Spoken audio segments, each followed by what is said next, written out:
Okay, so very good evening to every one of you all. कैसे हो आप लोग सब? Good evening all my virtual students also. आज हम लोग रिवाइज करने वाले हैं इंडियन कॉन्ट्रैक्ट एक्ट का unit number 1 as well as unit number 2. तो ये जो रिवीजन सीरीज है जिसकी शुरुआत हमने की है, basically this is a one shot revision series. इसमें क्या होने वाला है, there will be certain chapters which will be covered on the day itself. जैसे कि छोटे छोटे हमारा ऑलरेडी कंपनीज एक्ट हो चुका है परसों के दिन. एक दिन में हमने पूरा का पूरा कंपनीज एक्ट जो है उसको कर दिया है revise. Negotiable, LLP, Indian regulatory framework, ये छोटे छोटे एक्ट्स है. एक दिन में हम पूरी की पूरी एक्ट को कर देंगे रिवाइज. बट आप लोग जानते हो partnership, sale of goods act और कॉन्ट्रैक्ट एक्ट थोड़े से लेंदी एक्ट्स है, तो एक दिन में ये पूरा एक्ट जो है वो कवर नहीं हो सकता है. So we will be dividing the acts into small small parts. और मैं आप लोगों को पहले से ही बताती जाऊंगी कि अगले दिन, अगले रिवीजन में हम कौन से यूनिट्स को करने वाले हैं रिवाइज, ताकि घर पे अगर आपको कुछ समय मिले आप प्रिपेयर हो सकते हो और इस रिवीजन का आपको मैक्सिमम फायदा हो सकता है. ये रिवीजन में सारे सेक्शंस जो है वो रिवाइज किए जाने वाले हैं end to end. So there is nothing that is going to be kept in pending. सारी चीजें रिवाइज होगी, वो भी इन डिटेल रिवीजन होने वाला है, एक्सप्लेनेशन नहीं होने वाला है. मैं अज्यूम करती हूं you already are conceptually clear about the provisions in the act. But क्योंकि आपका लॉ का paper is a descriptive paper, सिर्फ कॉन्सेप्चुअली समझ के बात नहीं बनने वाली है, क्योंकि आपको आंसर लिखना है. तो कैसे टैकल करेंगे ये गैप समझने में और लिखने में, इसका एक ही सोल्यूशन होता है and that is revision. And that's the reason why these revision series have been launched specially for you all. Of course revision के बाद हम कुछ राइटिंग प्रैक्टिस के सेशंस भी करेंगे. आज हम इमीडिएटली राइटिंग प्रैक्टिस नहीं कर सकते, क्योंकि अगर आपको कॉन्सेप्ट ही याद नहीं है आप क्या लिखोगे. फिर तो वो ऐसा हो जाएगा मैं डिक्टेट कर रही हूं और आपकी नोटबुक्स आप भर रहे हो, जिससे आपको कुछ फायदा नहीं होने वाला है. फायदा तब होगा जब आपको खुद प्रोविजंस याद हो. इसलिए पहले वन शॉट रिविजन्स करेंगे. After that we will also be doing certain writing practice sessions. I would request every one of you all, including the virtual kids, to please sit straight like good children. और revision process में आपको 100% attention देना है. जितनी बातें आपको याद आ रही है आपको मेरे साथ बोलने की कोशिश करनी है. अगर कोई पॉइंट है जो याद नहीं आया या ऐसा कोई पॉइंट है जो आपने गलत बोल दिया, तो आपको उस टॉपिक को आपकी बुक्स में there and there itself mark करना है.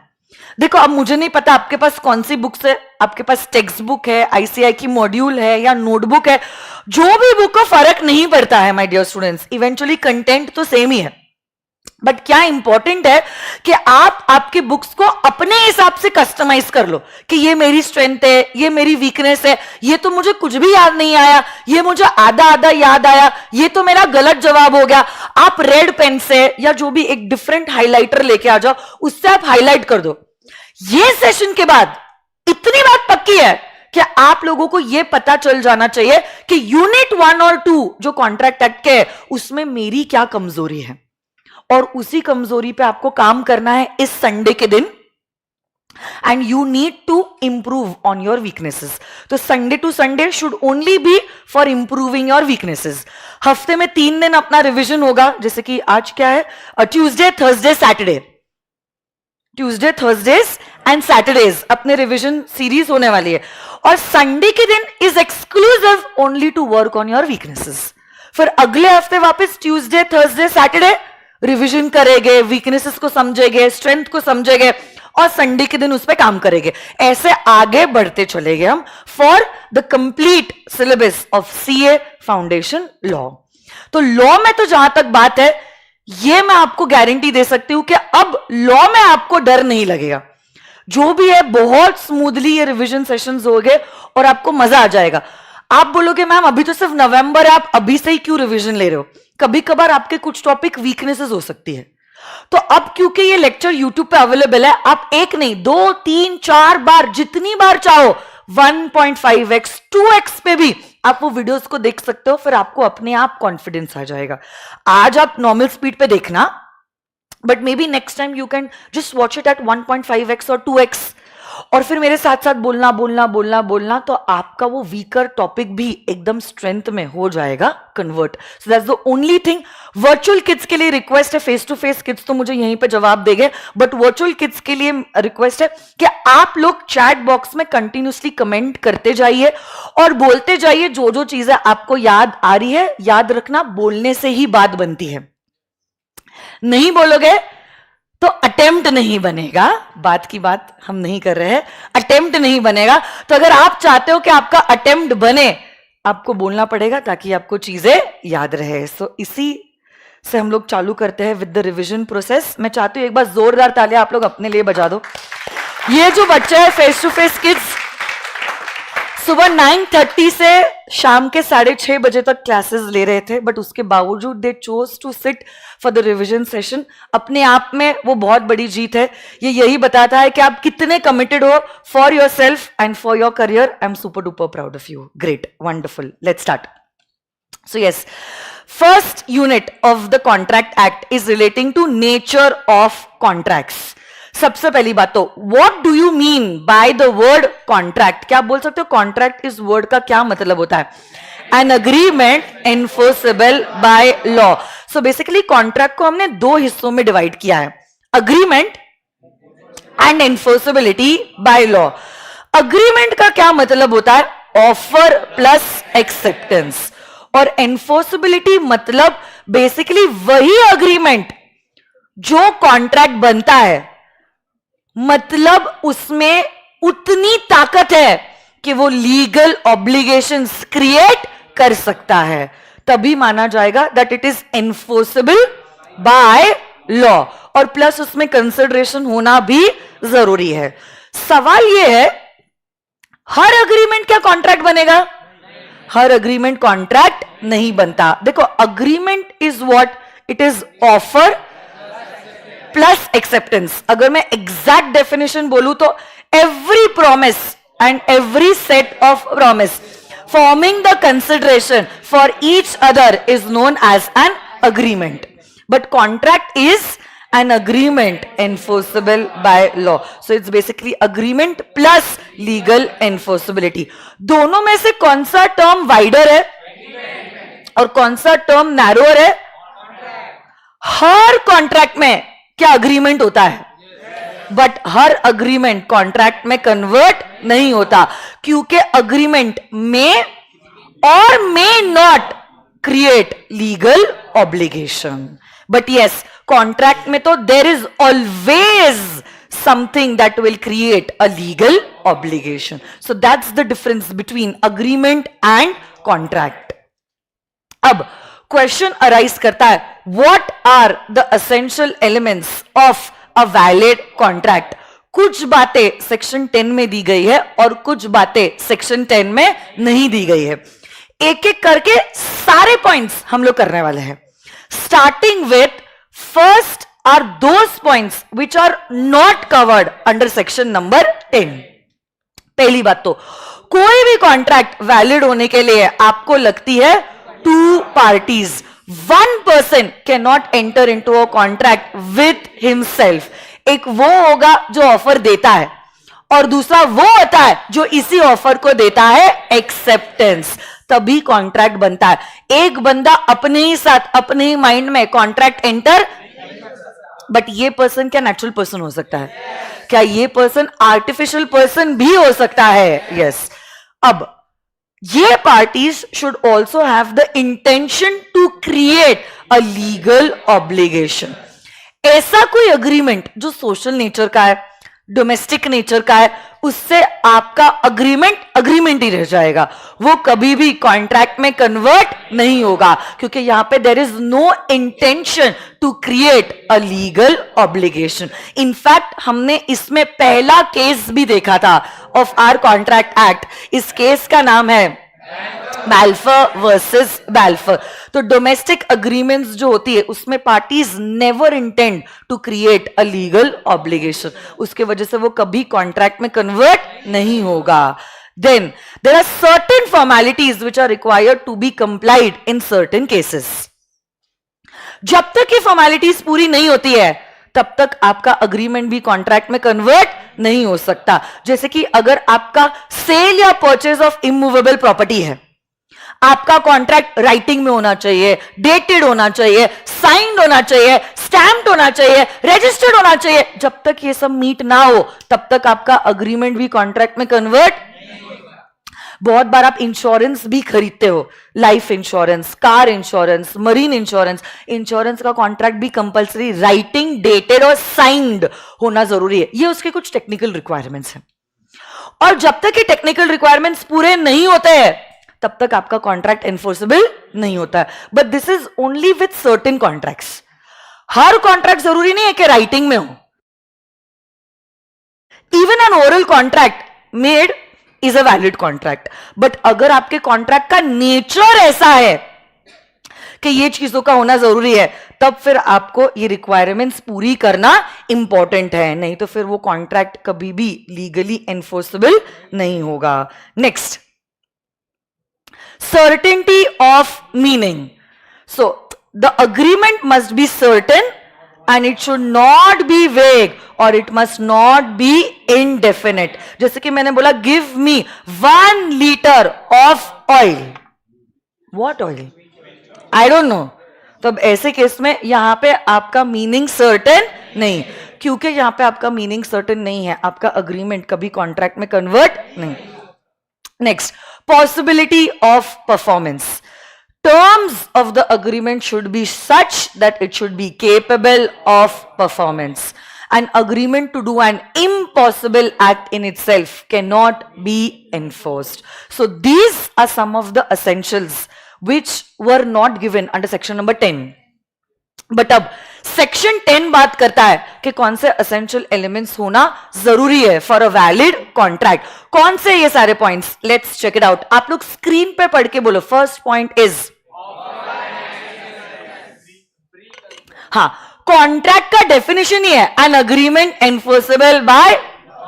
अग्रीमेंट का मतलब ही है ऑफर एंड एक्सेप्टेंस। तो पहला एसेंशियल एलिमेंट सेक्शन 10 के हिसाब से है कि प्रॉपर ऑफर और प्रॉपर एक्सेप्टेंस मिलना जरूरी है। पार्टीज का कंसेंट कैसा होना जरूरी है? फ्री होना जरूरी है। पहली बात तो कंसेंट होना चाहिए, और कंसेंट ऐसा होना चाहिए that both the parties should be thinking about the same thing in the same sense at the same time. उसके लिए एक लैटिन वर्ड है जो है कंसेंसस एड इडियम। एक तो meeting of minds. Meeting of minds के साथ साथ हमने कहा है कंसेंट फ्री भी होना चाहिए। Now your consent is not free when it is caused by coercion, fraud, misrepresentation और मिस्टेक। इनके बारे में तो हम यूनिट 3 में बहुत डिटेल में रिवाइज करने वाले हैं, हाँ या ना? फिर parties should also have the capacity to enter into a contract. Okay, only a competent person can enter into a valid contract. कब माना जाएगा that you have the capacity to enter into a contract? When you are a major, sound mind and not disqualified by law. सवाल उठता है, when will it be considered that you are a major? When your age is at least 18 years.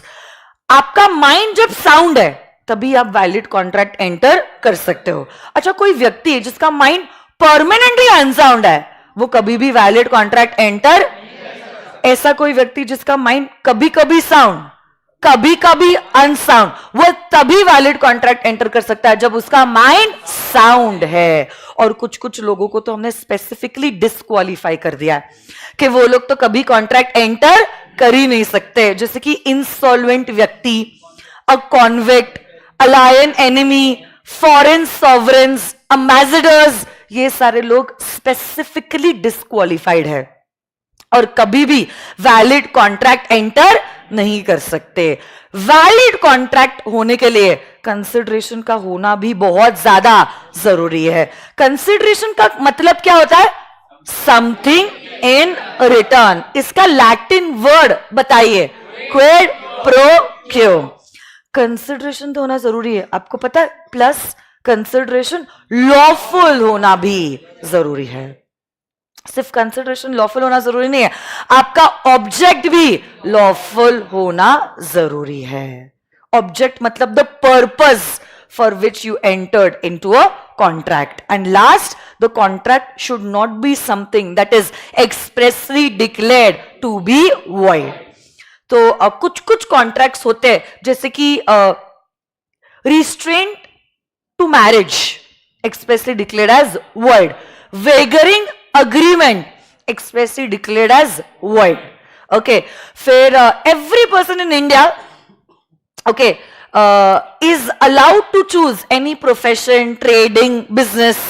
Contract के द्वारा अगर आपने उसको रोकने की कोशिश की to exercise some lawful profession, ऐसा agreement is expressly declared as void.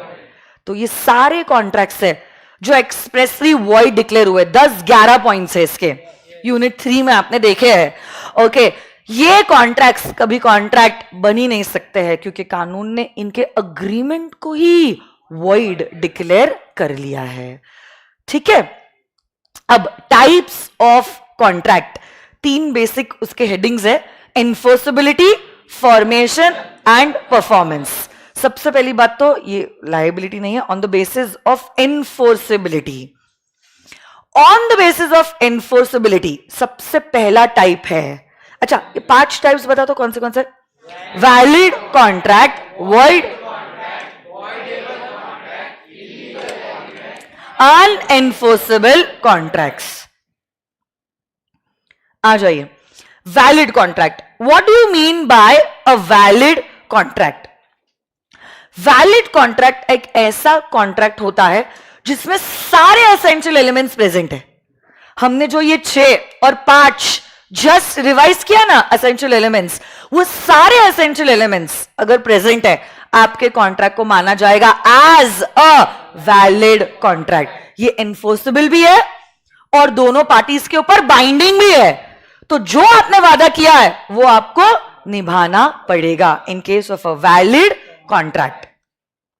What do you mean by a void contract? Void, ऐसा कोई कॉन्ट्रैक्ट जो जब बना था तब वैलिड था बट बाद में ऐसी कोई घटना हुई जिसके वजह से अब कॉन्ट्रैक्ट को परफॉर्म करना पॉसिबल, ऐसे कॉन्ट्रैक्ट को कहते हैं एज अ वॉइड कॉन्ट्रैक्ट। जिस दिन वो वॉइड हुआ उसके बाद से अब उसमें एनफोर्सेबिलिटी नहीं बची, अब उसको एनफोर्स नहीं कर सकते, इनफैक्ट तब से वो कॉन्ट्रैक्ट डिस्चार्ज हो जाएगा। Okay, so a valid contract when cannot be performed because of some uncalled happening, it becomes void. Void contract, क्या ये void? Next, voidable contracts, ऐसा कोई contract which is enforceable by law but only at the option of one party but not at the option of the other party is known as a voidable contract. Usually आपका contract voidable होता है जब party का consent free नहीं होता है. It is caused by undue influence, fraud, misrepresentation or mistake. Third type is illegal contract. ऐसा कोई कॉन्ट्रैक्ट जिसको कानून ने फॉरबिट, प्रोहिबिट, बैन किया है उसको कहते हैं as an illegal contract. Actually तो ये कॉन्ट्रैक्ट बनता भी नहीं है, वो अग्रीमेंट ही रह जाता है. And an illegal agreement is always going to be void agreement. Illegal agreement हमेशा वॉइड अग्रीमेंट्स माने जाएंगे क्योंकि वो कभी भी एनफोर्सेबल नहीं होता है. बट हर वॉइड अग्रीमेंट इलीगल हो ऐसा जरूरी नहीं है. Unenforceable contract, what do you mean by an unenforceable contract? वो सब्सटेंस में तो गुड है बट उसमें है कुछ टेक्निकल डिफेक्ट. हो सकता है कुछ साइन नहीं है, डेट नहीं है, कुछ लिखना जरूरी था वो लिखा नहीं है, बट जैसे ही आप वो टेक्निकल डिफेक्ट करेक्ट करते हो क्या ये कॉन्ट्रैक्ट एनफोर्सेबल हो जाएगा?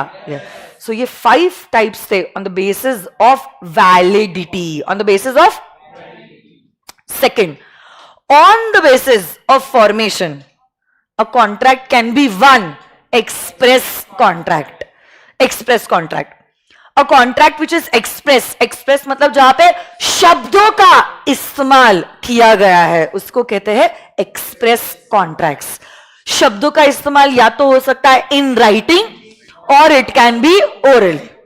But her bar contract expressly बया हो ऐसा जरूरी Sometimes a contract can also be an implied contract. तो यहां पे आपकी हरकतों से, आपके बिहेवियर से, आपके एक्शन से समझ में आता है that you have entered into a contract. Such contracts are known as implied contracts. Then you have tacit contracts. Tacit का भी मतलब होता है silent. और यहां पे भी द पार्टीज का कंडक्ट, उनका बिहेवियर से हमें समझ में आता है that the parties have entered into a contract. But tacit contract में the terms and conditions are known. Implied contract में the terms and conditions are not known. आपको याद है मैंने वो कूली वाला एग्जाम्पल क्लास में दिया था. जब रेलवे स्टेशन पे कोई कूली आपका सामान उठा रहा है, आपको तो पता भी नहीं है वो कितना चार्ज कर रहा है.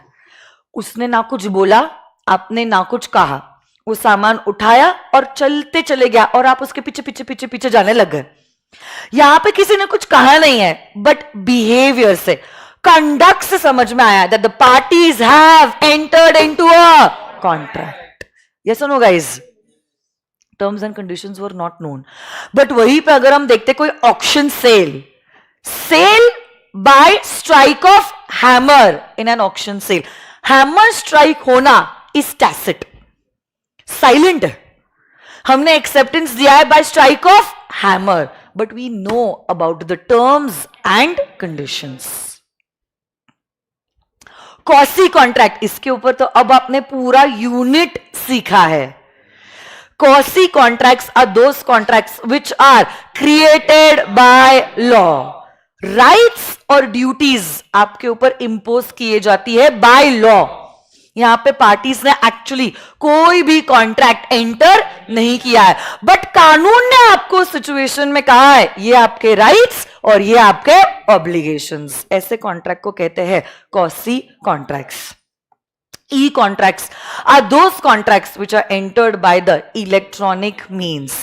ओके, जैसे कि ईमेल के द्वारा या कोई ऑनलाइन एप्लीकेशन के द्वारा गुड्स को खरीदा है, उन्हीं को कहते हैं as e contracts. Next, on the basis of performance contracts are divided into 2 types. Come on guys, revision session है आपका, ऑलरेडी ये पढ़ के हो चुका है. कौन से 2 टाइप्स बोलो? Executed contract and executed and executory. अच्छा, if the act is already done or it is executed, then it is known as an executed contract. But अगर काम अभी तक किया नहीं है but करने वाले हैं, it is going to be performed in the future, then it is known as an executory contract. क्या executory bilateral हो सकते हैं? क्या executory unilateral भी हो सकते हैं?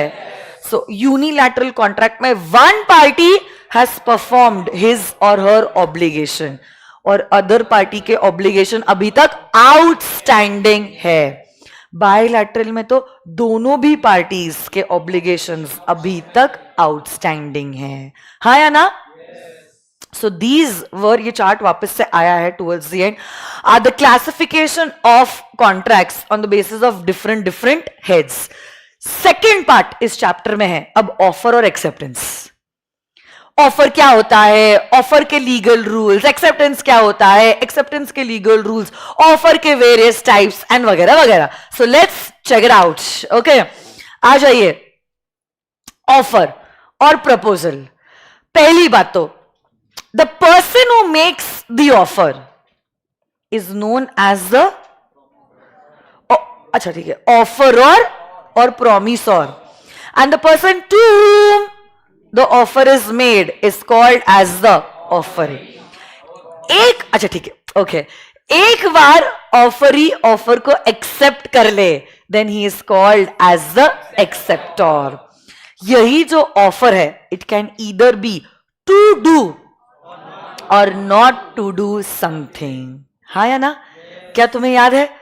ऑफर क्या पॉजिटिव हो सकता है, ऑफर क्या नेगेटिव भी हो सकता है. अरे हाँ या ना?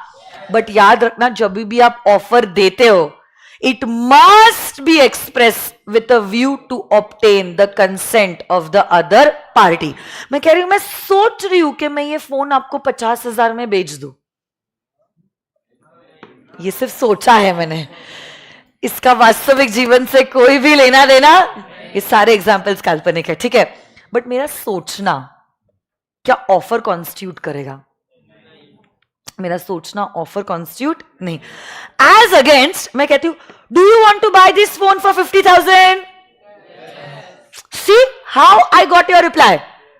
तो that makes a valid offer, जहां पे आई वॉन्ट योर कंसेंट, और उसी तरह से मैंने इसको एक्सप्रेस किया है. That's an offer. And yes, an offer can be positive और it can also be negative. Very good virtual kids, क्या बात है, बहुत ही अच्छे जवाब आप दे रहे हो, बढ़िया है. ऑफर, ऑफर के 5 टाइप्स होते हैं. कौन से 5 टाइप्स बोलो? General offer, okay. तो एक एक करके सारे ऑफर्स हम देखते हैं. General offer, any offer that is made to the public at large is known as a general offer. Can anyone from the public accept this offer? Yes. Okay, इसमें हमने एक केस देखा था, इस केस का नाम बोलिए. Carlill versus carbolic smoke ball company case. Okay, special offer. What do you mean by a special offer? When an offer is made to a specified person, it's known as a special offer. It is known as a special offer. के case में वही person जिसको offer दिया है उसे accept कर सकता है. इसको क्या कहते हैं? Special offer. Next, cross offer. What do you mean by cross offer?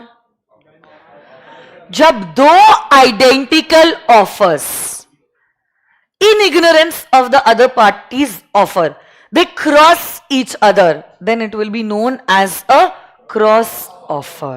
When two identical offer in ignorance of the other person's offer, okay, so they cross each other, such offers are known as cross offer. से क्या कोई binding contract बनता है? हाँ या ना? Come on virtual kids बोलो. The answer is no. क्यों नो?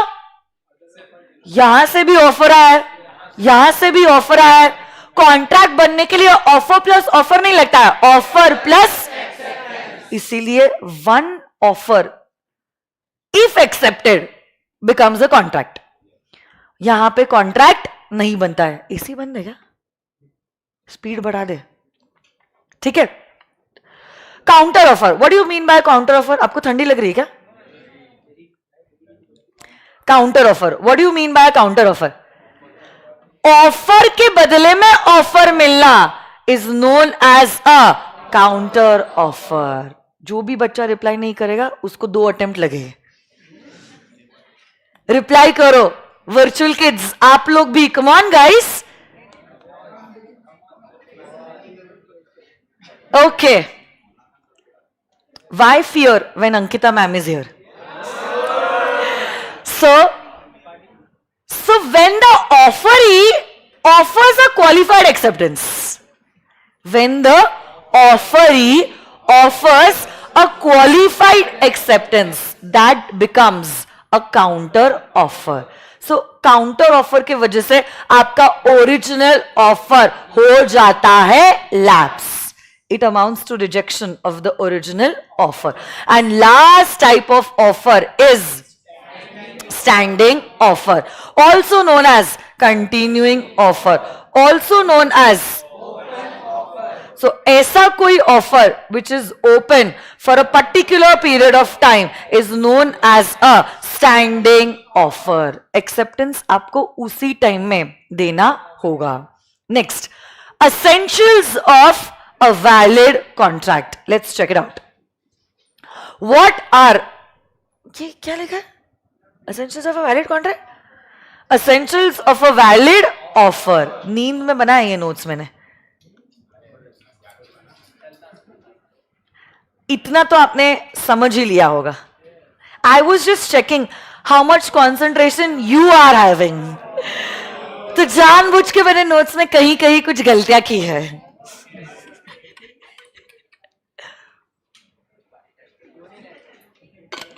ओके, आ जाइए. Let's check it out.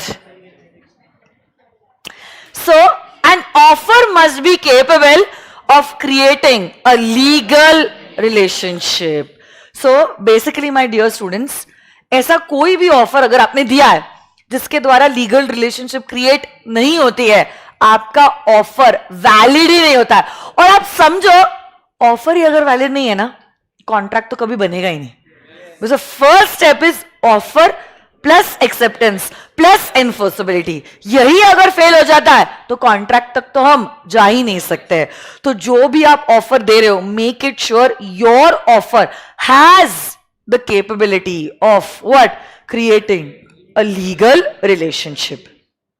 Next, the offer must be certain, definite and not vague. Vague मतलब not clear. So it should not be not clear. मतलब it should be clear. Okay, it should be certain and it should be definite. क्योंकि अगर आपके offer के terms वेग है या indefinite है, तो my dear students, there cannot be any contractual relationship. क्या ऑफर ही को कम्युनिकेट होना जरूरी है?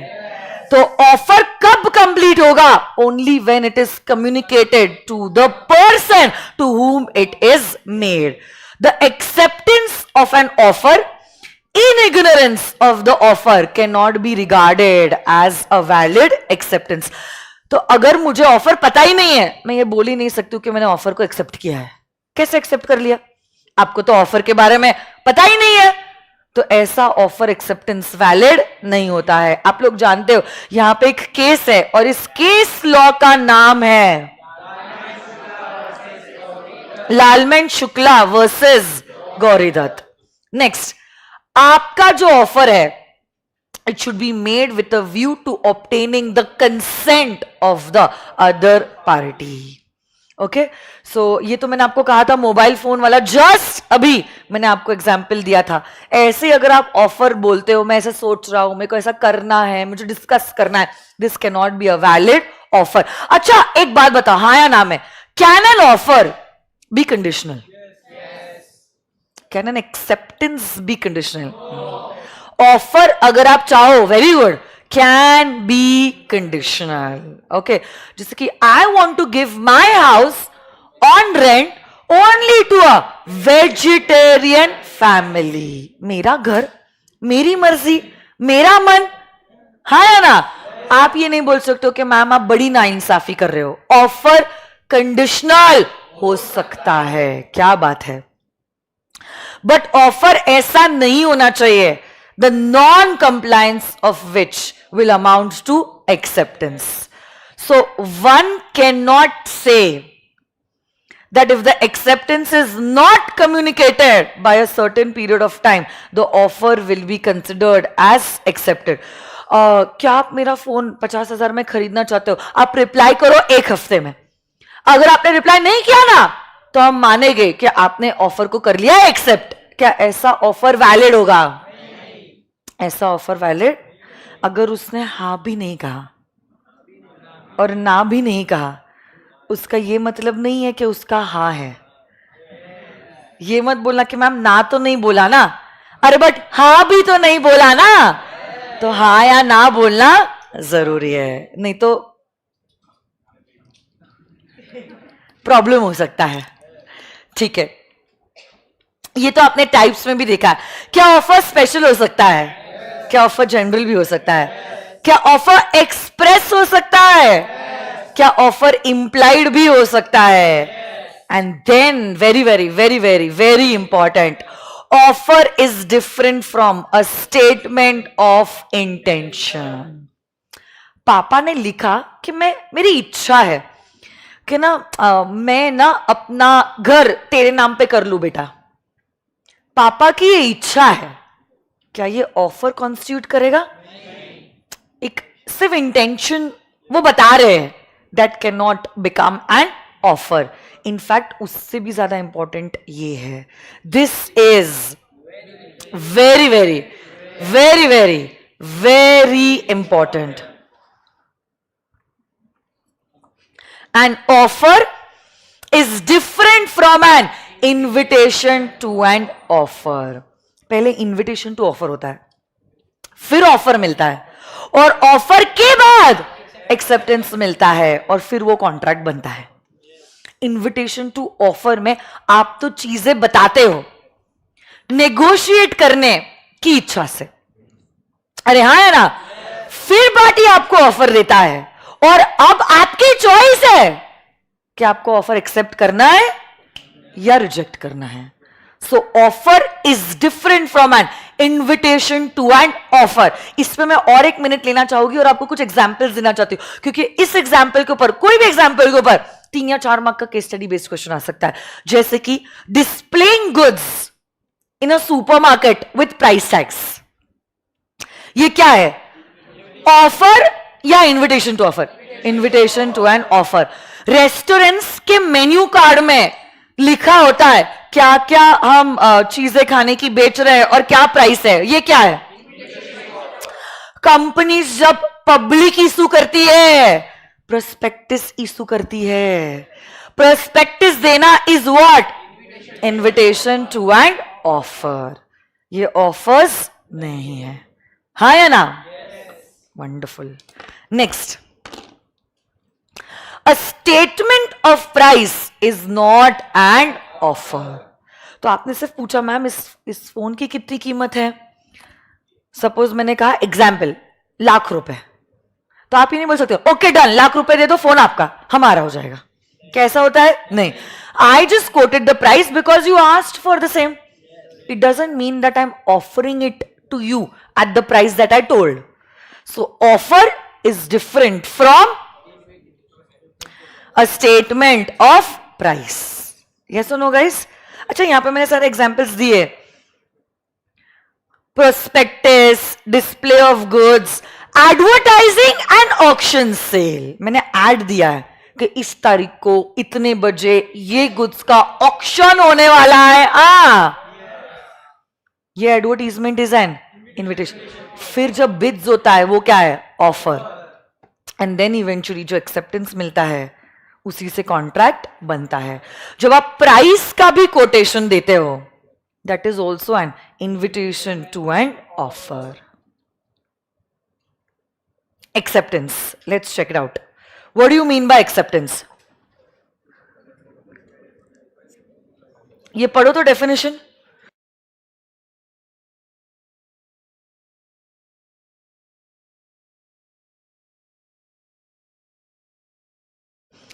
So, when the person to whom the proposal is made signifies his consent, माना जाएगा आपका proposal accept हो गया है, and then it becomes a promise. अब देखो, ऑफर और एक्सेप्टेंस का रिलेशनशिप क्या होता है? जैसे ऑफर को एक्सेप्टेंस मिलता है, बूम बूम ब्लास्ट, और क्या कॉन्ट्रैक्ट बन जाता है. तो अगर आप चाहते हो कि कॉन्ट्रैक्ट एंटर ना हो, एक्सेप्टेंस के पहले आप ऑफर को कर लो रिवोक. क्योंकि एक बार ऑफर को एक्सेप्टेंस मिल गया तो लीगल रिलेशनशिप एंटर हो जाएगा, और आपने जो भी वादा किया है वो निभाना पड़ेगा. यस और नो गाइस? तो इसके लिए सर विलियम एंसन ने कुछ कहा भी था. Acceptance to an offer is what a lighted match is to a train of gunpowder. जिसका क्या मतलब होता है? As soon as the train of gunpowder is lighted, it will explode. Train of gunpowder is like offer. Lighted matchstick is like the acceptance. और जैसे दोनों मिलते हैं, बूम बूम ब्लास्ट. ओके, तो जैसे ऑफर के लीगल रूल्स थे, वैसे एक्सेप्टेंस के भी लीगल रूल्स है. कोई भी एक्सेप्टेंस कब वैलिड होगा?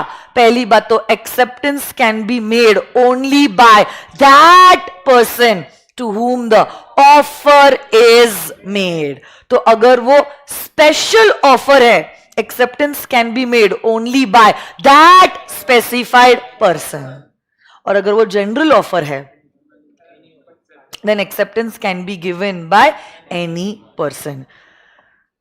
जनरल ऑफर के लिए वो कार्लिल वाला केस था, और स्पेशल ऑफर के लिए बोल्टन वर्सेस जोनस.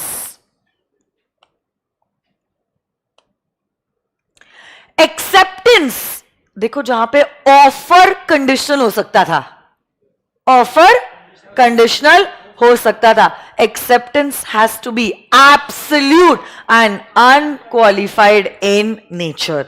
जैसा ऑफर था वैसा का वैसा ही एक्सेप्टेंस मिलना चाहिए. यस और no guys? Neale versus Merritt and Union of India versus Bahulal, हमने ये 2-3 केसेस इसके लिए देखे थे. Acceptance must be communicated. जैसे ऑफर कम्युनिकेट होना जरूरी था, वैसे ही एक्सेप्टेंस भी कम्युनिकेट होना जरूरी है. जिसका क्या मतलब होता है? कोई भी कॉन्ट्रैक्ट कंक्लूड होने के लिए एक्सेप्टर को अपना एक्सेप्टेंस ऑफर और को बोलना जरूरी है. Brogden versus Metropolitan Railway Company case, आपने सिर्फ एक्सेप्टेड का लेटर लिख दिया और आपने क्या कर दिया? ड्रॉअर में डाल दिया. इसको कभी आपने पोस्ट बैक ही नहीं किया. तो फिर क्या होता है इस केस में? क्या माना जाएगा कि आपका एक्सेप्टेंस वैलिड है? आपका एक्सेप्टेंस तब वैलिड नहीं होगा. Next, time. आप बताओ, अगर offer is open only for a particular period of time, क्या आपको एक्सेप्टेंस देना होगा only with in the specified time limit? हाँ या ना? बट अगर टाइम कुछ भी स्पेसिफाई नहीं किया है, can the acceptance be made with in a reasonable period of time? Yes. अच्छा, जो वर्चुअली मुझे देख रहे हैं इस लेक्चर में, आपको अगर नोट्स चाहिए, इसी वीडियो के नीचे डिस्क्रिप्शन में गूगल ड्राइव की 2 लिंक्स है, यूनिट 1 और यूनिट 2. आप वहां पे लिंक को क्लिक करके वीडियो आप क्या कर सकते हो? नोट्स को डाउनलोड कर सकते हो. ठीक है, आ जाइए. Can your silence be regarded as acceptance? No, silence can not be regarded as acceptance. और एक्सेप्टेंस भी जो है वो एक्सप्रेस भी हो सकता है, और वो implied by your behaviour, by your conduct भी हो सकता है. यस और नो गाइस? चीजें याद आ रही है क्या? कुछ कुछ याद आ रही है कि सब कुछ याद आ रहा है? जो याद नहीं आ रहा है प्लीज मार्क इट डाउन, तो ही फायदा होगा ना. कि ये याद नहीं आया, ये केस नहीं याद आया, ये मैंने गलत जवाब दे दिया, तो आपको समझेगा कि सेशन के बाद ये यूनिट 1 में मेरे ये वीकनेसेस है. आपको एग्जैक्टली वो तो क्लैरिटी आ जाएगी कि मेरी क्या स्ट्रेंथ है और मेरी क्या वीकनेस है. सबसे बुरा केस आपको पता ही नहीं है आपको आता है या नहीं आता है, वो सबसे बुरा हाल है. एटलीस्ट ये सेशन के बाद आपको ये क्योंकि फिर तो आप मतलब गुमराह ही हो ना, आप कोई राह ही नहीं है. बट एटलीस्ट इस सेशन के बाद ये तो क्लैरिटी मिल जाएगी कि भाई ये आता है, नहीं तो एटलीस्ट ये तो क्लैरिटी आ जाएगी भाई गई नहीं आ पानी में, एटलीस्ट वो तो क्लैरिटी मिल जाएगी. तो दोनों में से कोई भी एक हो ना, वो क्लैरिटी मिलना जरूरी है. ऐसे इसमें रहना कि भाई सब आता है सब हो जाएगा, नहीं हो सकता है बेटा. ये सीए की एग्जामिनेशन है. आ जाइए. Communication of offer and communication of acceptance उसी से रिलेटेड है. Revocation of offer and revocation of acceptance. Let's check it out guys. So, communication of offer is complete when it comes to the knowledge of the person to whom it is made. कल जाके मैंने 1 तारीख को चिट्ठी भेजी है, 5 तारीख को आपको चिट्ठी मिली है. कब माना जाएगा कि ऑफर कम्युनिकेट हुआ है? क्योंकि you came to know about it on 5th. अच्छा, 5 को चिट्ठी मिली है, 7 को आपने रीड किया है, 7 तारीख. तो अब जब मिली है वो रेलेवेंट नहीं होगा, जब आपने रीड किया है वो डेट रेलेवेंट हो जाएगी, क्योंकि 7 तारीख वो दिन है जिस दिन आपको ऑफर के बारे में पता चला. सो मियर रिसीविंग, मियर मतलब सिर्फ लेटर रिसीव करना सफिशिएंट नहीं है. लेटर रिसीव होने के साथ साथ you should have read the message. Yes और नो गाइस? अब कम्युनिकेशन ऑफ एक्सेप्टेंस को 2 हिस्सों में डिवाइड किया है. एज अगेंस्ट द प्रपोजर, जिसको आप ऑफरर कहते हो, and as against the offeree, जो है हमारा एक्सेप्टर. तो पहली बात तो as against the proposer, acceptance will be communicated when it is put in the course of transmission, so that it is out of the power of the acceptor to withdraw the same. क्योंकि एक बार offeree ने acceptance का letter post कर दिया, क्या वो उसके कंट्रोल के बाहर हो गया? बट जब मैं बात करती हूं communication of acceptance as against the acceptor, तो जब प्रपोजर को इस एक्सेप्टेंस के बारे में पता चलता है, प्रपोजर मतलब ऑफरर को जब एक्सेप्टेंस के बारे में पता चलता है, तब माना जाएगा acceptance is complete as against the acceptor. इसकी लिंकिंग है रिवोकेशन वाले पॉइंट से. इसकी लिंकिंग किससे है? रिवोकेशन से संबंधित है ये point. So from the view point of acceptor, he will be bound by his acceptance only when the letter of acceptance has reached the proposer. Proposer मतलब offeror. हाँ या ना? एक मिनट, नोट्स की लिंक नहीं है, जस्ट 1 सेकेंड. भगवत एंड अंश, just 1 second.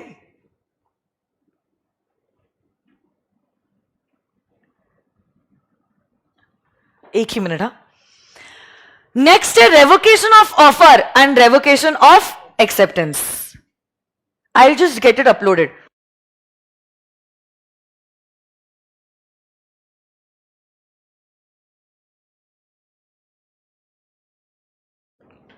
Okay, let's check it out.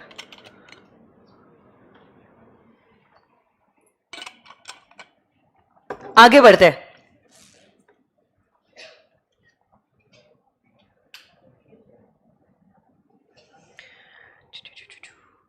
Revocation of offer and revocation of acceptance.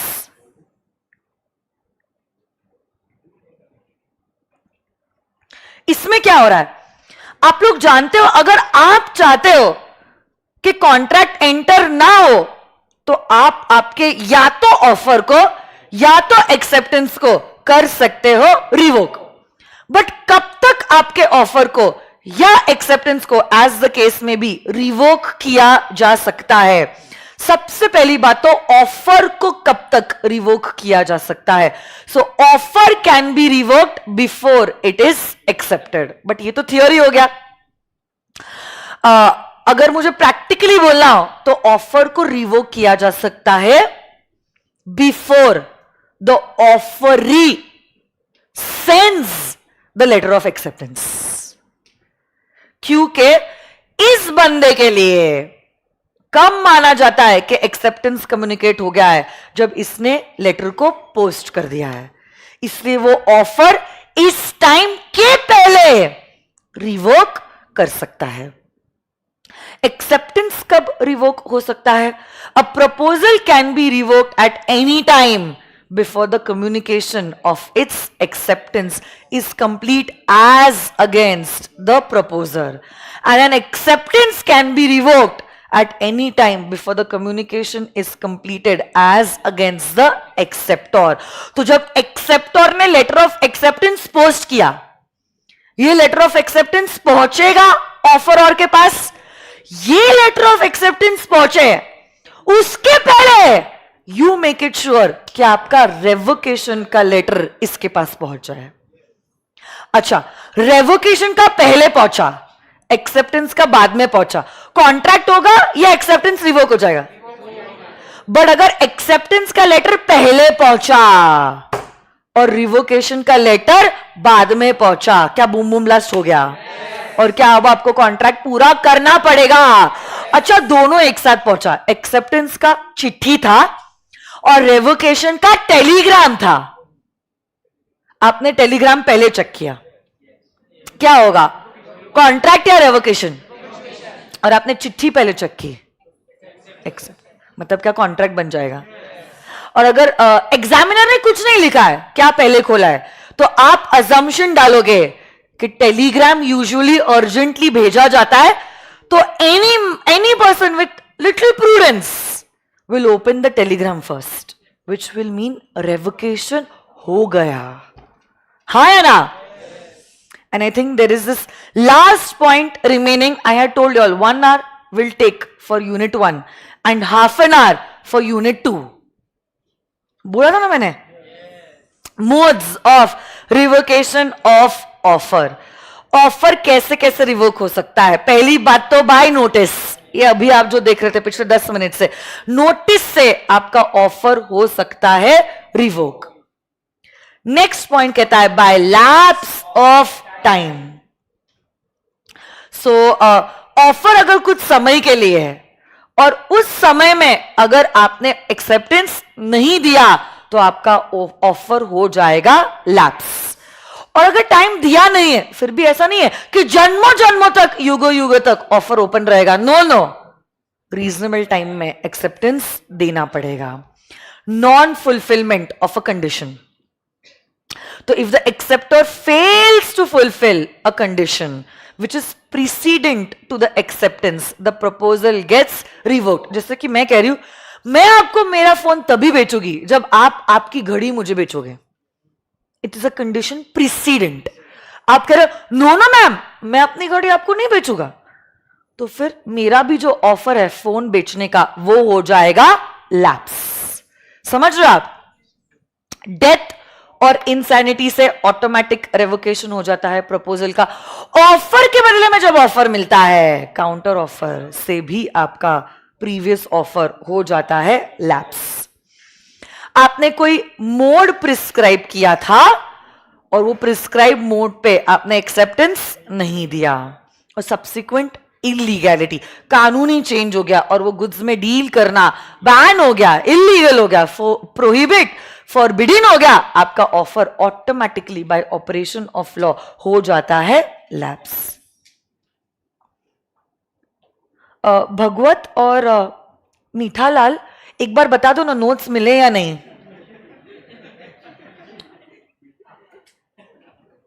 Okay, communication और स्पेशल कंडीशंस। कभी कभार स्पेशल कंडीशंस जैसे कि एयर टिकट, रेलवे टिकट के पीछे कुछ टर्म्स एंड कंडीशंस लिखे होते हैं। It is implied that you have read and you need to follow them. But अगर ये कंडीशंस बहुत ही अनरीजनेबल है तो आपको उसको एक्सेप्ट करने की जरूरत नहीं है। जैसे कि Lily White versus R Munuswami के केस में हुआ था, जहां पे इस मैडम की साड़ी खो गई थी और बुरा सिर्फ 15% आपको मिलेगा एज कॉम्पेंसेशन। ये रीजनेबल नहीं है। तो ऐसे करके हमारा unit number 1 comes to an end. क्या एग्जैक्ट 8 बज गए? एक बार जोरदार तालियां अपने लिए। बेस्ट है, wonderful, super duper proud of every one of you. मैं जानती हूं आप लोगों का अटेम्प्ट जनवरी में है, इसीलिए अब मैं टाइम वेस्ट नहीं करूंगी आप लोगों का। हम लोग तुरंत चालू करते चुटू यूनिट नंबर 2, कंसिडरेशन। 1 मिनट, ये नोट्स का क्या चक्कर है मेरे को समझ में नहीं आ रहा है।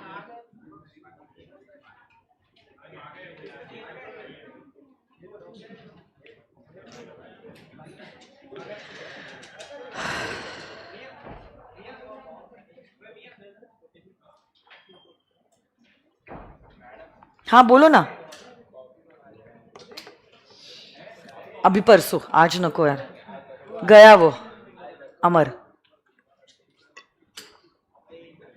और कुछ बेटा, चाय नाश्ता कुछ खिला भी देती हूँ आप लोगों को, अटेम्प्ट भी मैं ही दे देती हूँ ना, इतनी तकलीफ क्यों? काश ऐसा हो सकता था। आ जाइए next, come on guys, thank you so much Manas, same here. Consideration, let's check it out. ओए ओए, इधर ध्यान दो, कोई भी चीज से डिस्ट्रैक्ट हो सकते हो। So is consideration one of the essential elements of a valid contract? बताओ, what do you mean by consideration? Something in return. इसका लैटिन वर्ड बताओ। इस लड़की का क्या संबंध है कंसिडरेशन से? I have no idea why, I have no idea. नहीं, सिर्फ बोला जा रहा है कंसिडरेशन यूनिट पढ़ो, ऐसा बोला जा रहा है शायद से। अभी मैं क्या करूं? What do you mean by consideration? Let's check it out. So, consideration is nothing but basically it's the price that is agreed to be paid by the promisee for the obligation of the promisor. वैसे तो अगर हम legal definition देखें, आपके syllabus की सबसे बड़ी definition is the definition of the word consideration. So when at the desire of the promisor, the promisee or any other person has done or abstained from doing, does or abstains to do something, or promises to do or abstaining from doing something, such act or abstinence is known as consideration for the promise. इसी consideration के legal rules है. इस unit में सिर्फ 3 concepts हैं. Legal rules, no consideration, no contract के exceptions and privity of contract. बस ये 3 चीजें कर ली, जालो ये पूरा का पूरा यूनिट ही comes to an end. Let's check it out. हो, मग घरी जायचंय, आपल्या घरी जायचंय, ठीक है. अच्छा हाँ ठीक है, मुझे लगा अभी इसने बोला घर जाना है तो अभी किसके घर पे, इसलिए मैंने बोला अपने अपने घर पे जाना है. ठीक है, चलो आ जाइए. छी, मैंने नहीं, तुम लोगों की सोच घटिया है. ठीक है, मैंने कुछ नहीं बोला है. आ जाओ. Legal rules regarding consideration. So जैसे डेफिनेशन कहती थी, consideration must move at the desire of the promisor. तो अगर देखो मैं ये वाटर बॉटल बेच रही हूं, मैं बोलूंगी कि मुझे ये वाटर बॉटल के बदले में कितना पैसा चाहिए. एंड में आप बोलोगे मैम मैं खरीद ही लेता हूं बॉटल. कितने एग्जाम्पल्स दे दिए वाटर बॉटल के. अब क्या अभी फोन तो नहीं बेच सकती हूँ, कल ही खरीदा है, तो क्या वाटर बॉटल परसों ही खरीदा है. अब ऐसे केस में सुनो मेरी बात, अरे आप भी खुश होगे जब आप सीए बनोगे, अपने कमाए गए पैसों से आप अगर चीजें खरीदोगे, आपको भी खुशी महसूस होगी.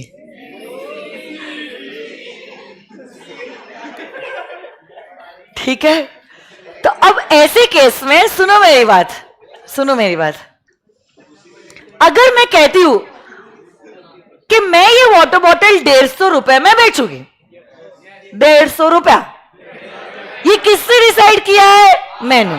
सो consideration must move at the desire of the promisor. ये हमने देखा था even in Durga Prasad versus Baldev case, जहां पे आप जानते हो एक कलेक्टर था, कॉन्ट्रैक्टर था, और दुकानें जो बनाई गई थी was at the request of the collector, not the contractor. But yes, consideration may move from the promisee और एनी अदर पर्सन. तो अब ऐसे केस में जरूरी नहीं है कि कॉन्ट्रैक्टिंग पार्टीज ही कंसिडरेशन दे रही है. Sometimes the consideration may move from the promisee or any other person. जैसे कि आप लोगों ने मेरी क्लासेस के लिए फीस दी है, कॉन्ट्रैक्ट आपके और मेरे बीच में हुआ है, बट सी फीस एक्चुअली आपने नहीं दी है, आपकी मम्मी या पापा ने ये फीस दी है. So consideration is moving from a third person. So there can be a stranger to consideration, but there can be no stranger to a contract. इसमें तो फेवरेट केस ला चिन्नैया वर्सेस रमैया, हाँ या ना? नेक्स्ट, एग्जीक्यूटेड और executory consideration. A consideration which consists in performance and the act is already performed is executed, and something which is consisting of a promise is executory consideration. Consideration can be past, Goa वाला example, बच्चा डूब रहा है, आपने बचाया, फिर सेठ जी ने रिवॉर्ड अवार्ड किया, पास्ट. प्रेजेंट, दुकान पे गए, इन्होंने मैगी ली ना, मैगी लिया और कितने पैसे दिए? 30 रुपए. 30 रुपए दिए, मैगी मिल गया, present consideration. And future consideration, chips का पैकेट आज ले लिया, बट कहा पैसा कल दूंगा. अनुराग को बोल वो जो नोट्स की लिंक है चैट में लिंक करे, चैट, ठीक है? लेक्चर खत्म होने आया और नोट्स अभी तक अपलोड नहीं किए इसने. पता नहीं, मुझे कुछ कुछ बच्चों के मैसेजेस आ रहे हैं. मार खाओगे इन लोगों से. नेक्स्ट, कंसिडरेशन नी, यहां पे आके बड़े डॉन बन गए आप लोग. क्या से क्या हो गया, देखते अच्छा ये सुनो, थ्योरी क्वेश्चन भी आ सकता है, केस स्टडी भी. Consideration need not be need. वैसे तो ये फोन 1.5 लाख का है, बट अगर मेरी इच्छा है कि मैं ये फोन आपको 25,000 में बेचूं, क्या मुझे कोई रोक सकता है? सो अब कंसिडरेशन जो है वो कोई पर्टिकुलर वैल्यू का होना जरूरी है, उसकी उतनी वैल्यू होना जरूरी नहीं है जितना वैल्यू दिया जा रहा है. Okay, so it can be of any value, it can be of, it's not necessary that it should be of equal value for which it is exchanged, but yes, under law it should be having some value. Pooja ma'am को बेचा है मैंने iPhone.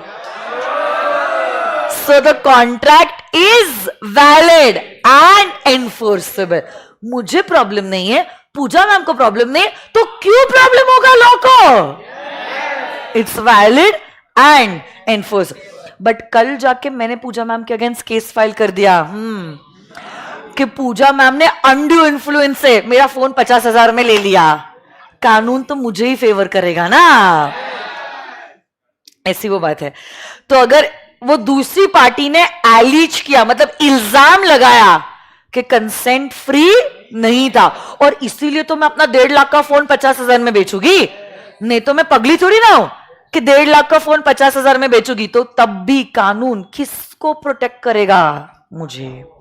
और तब बहुत difficult हो जाएगा पूजा ma'am को अदरवाइज प्रूफ करने के लिए.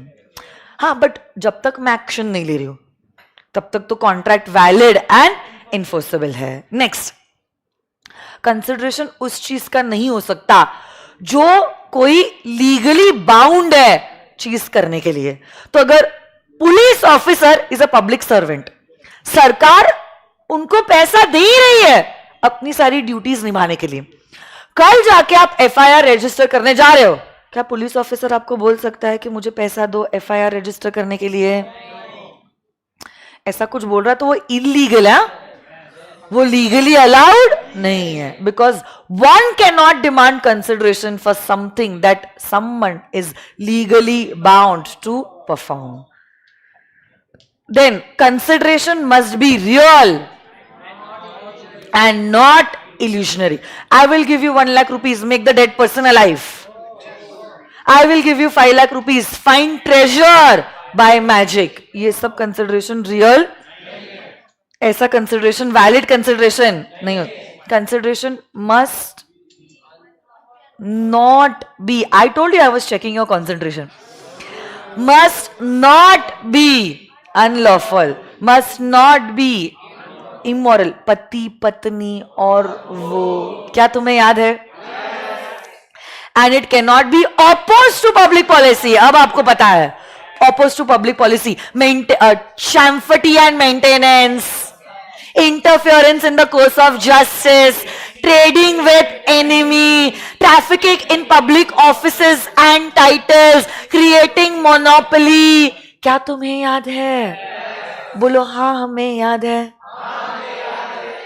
Okay. Yes. Next. Last two concepts. Zala. No consideration, no contract और एक है privity of contract. So privity of contract का क्या मतलब होता है? बेटा अभी क्लास में आया तो थोड़ा पढ़ ही लो 15 मिनट के बाद.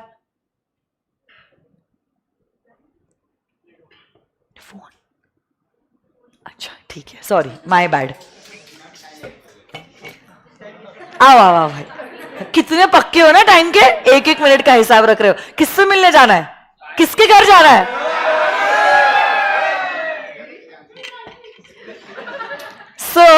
बेटा अपने आप में इन्वेस्ट करो, वो कभी धोखा नहीं देगा. इन लोगों का क्या है, आज किसी के साथ कल किसी और के साथ. पास हो जाओ तो देखना ये खुद भाग के आएगी आपके पास. Okay so come on. क्या कहता है ये point? Let's check it out. ये पॉइंट कहता है only a person who is a party to a contract can sue upon it. A stranger to a contract cannot file a case upon it. उसी को कहते हैं as privity of contract. बोलो तो. But फिर वो लॉ ही क्या law है जिसके कोई एक्सेप्शंस ना हो. जनरल रूल ने बोल दिया only a contracting party can sue upon it. But उसी के नीचे आ गए 7 एक्सेप्शंस. जब मैं एक्सेप्शन की बात करती हूं आप ही बताओ. Even though you are a stranger to the contract still can you file a case upon it? कब कब? First, in case of a trust. So a beneficiary can enforce his rights under the trust. Though वो contracting party नहीं है, दादाजी, पोती, trustee. Contract enter हुआ दादाजी और ट्रस्टी के बीच में, पोती तो उसकी बस बेनिफिशियरी है. बट मेजर बनने के बाद क्या वो ये कॉन्ट्रैक्ट एनफोर्स कर सकती है? Though she is not a party to the contract, she can still enforce the contract, sue upon it. Yes. Next, second exception, point number 2, family settlement, बंटवारा. तो अगर फैमिली सेटलमेंट का कॉन्ट्रैक्ट राइटिंग में है, दो a party was not a contracting party, this person can still enforce the contract. दादाजी, बड़े पापा, पापा, छोटे पापा, इनके बीच में एंटर हुआ था बंटवारे का कॉन्ट्रैक्ट. अनफॉर्चुनेटली कॉन्ट्रैक्ट एंटर करने के बाद बट एग्जीक्यूट होने के पहले बड़े पापा की डेथ हो गई. क्या बड़ी मां और उनके बच्चे इस कॉन्ट्रैक्ट को एनफोर्स कर सकते हैं? यस. बट वो तो कॉन्ट्रैक्टिंग पार्टी नहीं थे. क्या वो ये एक्सेप्शन में कवर हो गए? Very good. बट ये फैमिली सेटलमेंट का contract should be in writing. Next, in case of certain marriage contracts और अग्रीमेंट. तो अगर कोई मैरिज कॉन्ट्रैक्ट या अग्रीमेंट के द्वारा किसी पर्सन को बेनिफिट मिल रहा है, ये जो पार्टी है जिसको बेनिफिट मिल रहा है वो केस फाइल कर सकता है even though that party is not a contracting party. Next, in case of assignment of a contract, assignment, assignment, succession, assignment. Assignment में आप ट्रांसफर करते हो ओनली बेनिफिट्स या benefits and burden both? Only the benefits. जो assign करता है उसको कहते हैं असाइनर, और जिसके फेवर में आप राइट्स देते हो उसको कहते हैं असाइनी। मैंने इंश्योरेंस का कॉन्ट्रैक्ट एंटर किया विथ LIC। कौन दो कॉन्ट्रैक्टिंग पार्टीज है? मैं और LIC। मेरी सपोज डेथ हो गई और नॉमिनी है जियाना, वो तो कॉन्ट्रैक्टिंग पार्टी नहीं है, बट क्या उसको बेनिफिट मिलेगा? वो कॉन्ट्रैक्टिंग पार्टी नहीं है, बट क्या वो इस कॉन्ट्रैक्ट की असाइनी है? Can she claim the insurance का अमाउंट? पॉलिसी अमाउंट वो क्लेम कर सकती। नेक्स्ट, अक्नॉलेजमेंट और नहीं है, वो ऑफ नहीं है, और estoppel, where the promisor by his conduct acknowledges himself as the agent of a third party, it would result into a binding obligation towards the third party. वो एग्जाम्पल मैंने दिया था, वो पैसे देने आता है, आप नहीं थे, आप उसके दोस्त को दे देते हो पैसे, और वो अक्नॉलेज करता है कि मेरे पास उसके बिहाफ से दिया हुआ पैसा है, बाद में आप बोली गई बातों से मुकर नहीं सकते। एस्टॉपल का रूल एप्लीकेबल हो जाएगा। नेक्स्ट, वो सोहन लाल, मोहन लाल, छोटू लाल, अरे हाँ है ना, covenant running with the land. Covenant का मतलब होता है a condition running with the land. So अगर कोई पर्सन है जिसने कोई पीस ऑफ लैंड खरीदा है and he has the knowledge that there are certain conditions, duties affecting this piece of land, he is bound to follow these conditions, और successor जो है वो भी इस कॉन्ट्रैक्ट को एनफोर्स कर सकता है। and any contract that you enter through an agent, principal can enforce the contract entered by his agent if it is within the scope and in the name of the principal. ऐसे तो agent ने third party को goods बेचे हैं, but क्या principal bound होगा? वो पैसा प्रिंसिपल का, प्रॉफिट प्रिंसिपल का, क्योंकि गुड्स भी प्रिंसिपल के ही है, भले ही बेचा एजेंट ने है, but principal will be bound. Last but not the least, validity of an agreement without consideration. Without general rule क्या बोलता है? No consideration. अगर आपके कॉन्ट्रैक्ट में कंसिडरेशन नहीं है then the contract is void, this a general rule. But फिर वो लॉ ही क्या लॉ है जिसके कोई एक्सेप्शंस ना हो। तो ये 7 एक्सेप्शन केसेस में even though there is no consideration, still the contract is valid and enforceable. सबसे पहला point, natural love and affection. So इसके भी 4 बच्चे हैं। ये पॉइंट तभी अट्रैक्ट होगा जब चारों भी कंडीशंस एक साथ पूरे होते हैं। कौन से 4 condition? 1, the contract shall be made out of natural love and affection. The parties should stand in a near relationship. The contract must be in writing and it must also be registered under law. ऐसे case में though the contract is made without consideration, still the contract is valid and enforceable. Next, point number 2. Compensation for past voluntary services. तो इसमें कहा गया है कि आपने कोई सर्विसेज रेंडर कर दी है in the past voluntarily for some other person, और फिर वो पर्सन ने उसी सर्विस के लिए आपको कॉम्पेंसेशन देने के लिए वादा किया है। आप उससे ये कॉम्पेंसेशन मांग सकते हो, उसके लिए अब आपको और कुछ करने की जरूरत नहीं है। Promise to pay a time barred debt. अगर आपका contract is in writing and it is signed and you make a promise to pay a time barred debt, it's valid even though without consideration. क्योंकि अगर आप कानून की आंखों से देखते हो, टाइम बार्ड डेट तो नल हो चुका है, और आज आप कुछ पैसे देने के लिए वादा कर रहे हो, तो कानून तो पूछेगा ना ये पैसा आप क्यों दे रहे हो, उसके बदले में आपको क्या मिल रहा है। आपको कुछ मिलना जरूरी नहीं है, because this is a promise to pay a time barred debt. There is no consideration necessary to create and agency. Okay. Next, gift given does not require consideration. Promise to give a gift is not valid, but gift given does not require consideration. तो आपने birthday के दिन मेरे को gift दे दिया, उसके बदले आप थोड़ी ना पूछोगे मैम अब हमको क्या मिलेगा, है ना। मिला ना पिज्जा पार्टी, भूल गए क्या, along with Thums Up, Coca Cola, ठीक है, sorry my bad.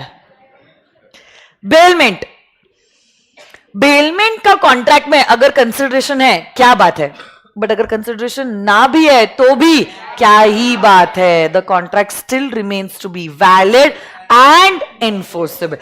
There is no consideration required to affect a valid contract of bailment. Bailment में क्या होता है, one person is delivering the goods to somebody else for a particular purpose, and as soon as the purpose is over, the goods are returned back to the true owner.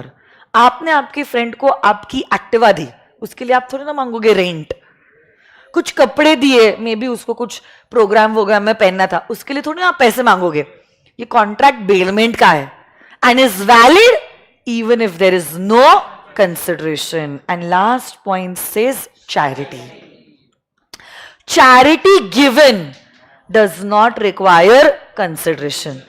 Promise to give charity is not valid. However, promise to give charity के basis पे सामने वाले व्यक्ति ने कुछ उठाया है खर्चा, तो वो खर्चा जितना उठाया है उतना आप रिकवर कर सकते हो. मंदिर खंडित हो गया था, आपने प्रॉमिस किया 10,000 रुपए देने के लिए, उसने 7,000 का खर्चा कर दिया, कितना पैसा लोगे. अच्छा, आपने 12,000 का खर्चा किया, 10,000, प्रॉमिस्ड अमाउंट से ज्यादा पैसा आप रिकवर. अच्छा, एक बार बोल सकते हो सारे 7 point, no consideration, no contract के एक्सेप्शंस. पास्ट में आपने टाइम पास के लिए जो लव किया था, जिसमें गिफ्ट में बेल मिला था, आज आप उसको एजेंट के द्वारा चैरिटी में दे रहे हो. Past is for past voluntary services. Time is for time barred debt. Love is for natural love and affection. Gift is for completed gift. Bail is for agent is for and charity is for. तो ऐसे करके successfully हमारा unit 1 और unit 2 हो गया revise. एक बार जोरदार तालियां अपने लिए और उससे भी जोरदार तालियां मेरे लिए. क्या बात है. Next level. कॉन्फिडेंस कैसा लग रहा है आप लोगों को? ऐसा लग रहा है कि याद आ रहा है जो भी किया है? क्या बात. Virtual kids, do comment how did you find the revision session.